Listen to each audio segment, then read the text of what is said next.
Pada musim gugur 2025, Raspberry Pi 5 dirilis dengan dua pilihan kapasitas memori, yaitu 4 GB dan 8 GB. Kemudian pada musim panas berikutnya, Raspberry Pi dengan kapasitas memori 2 GB dirilis dengan target pengguna dengan proyek-proyek yang sensitif terhadap biaya. Dilanjut dengan rilis Raspberry Pi 5 dengan kapasitas yang lebih besar, yaitu 16 GB pada tanggal 9 Januari 2025. Harga untuk varian 16 GB ini cukup tinggi, yaitu $120.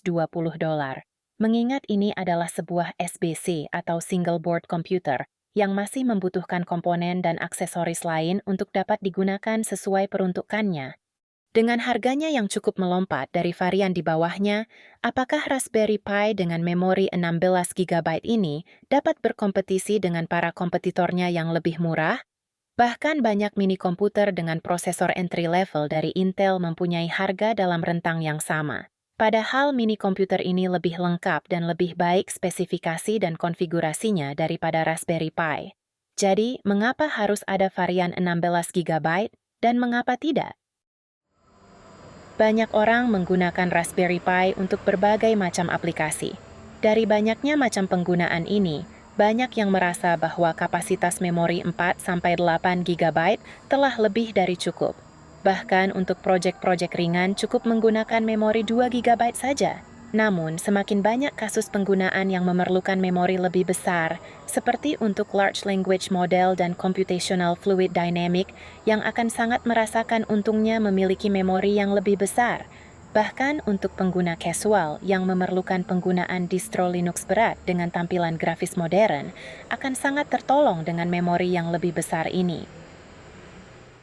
Jadi, varian 16 GB ini menjadi opsi penting bagi pengguna yang memang membutuhkannya, dan penerapannya akan lebih meluas lagi ke bidang-bidang yang selama ini belum bisa dijangkau oleh Raspberry Pi.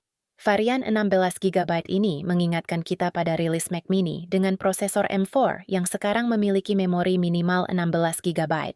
Produk dari Apple ini memang didesain untuk mendukung penggunaan AI, yang belakangan mulai jamak dilakukan para produsen teknologi. Dalam press release-nya, Raspberry Pi merilis pula Carbon Removal Credits. Apa itu? Itu adalah usaha dari perusahaan untuk mengurangi dampak karbon akibat produksi, logistik, penggunaan dan pembuangan piranti Raspberry Pi. Walaupun Raspberry Pi memiliki dampak karbon yang rendah, namun inisiatif ini menjadi langkah yang sangat baik dan patut diikuti oleh para produsen perangkat elektronika lainnya.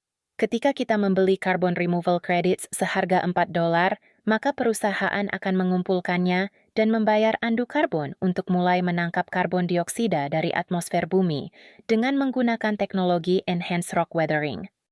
Teknologi ini sangat menarik dalam penjagaan kelestarian lingkungan hidup. Mungkin lain waktu akan kita bahas lebih mendalam di video berbeda.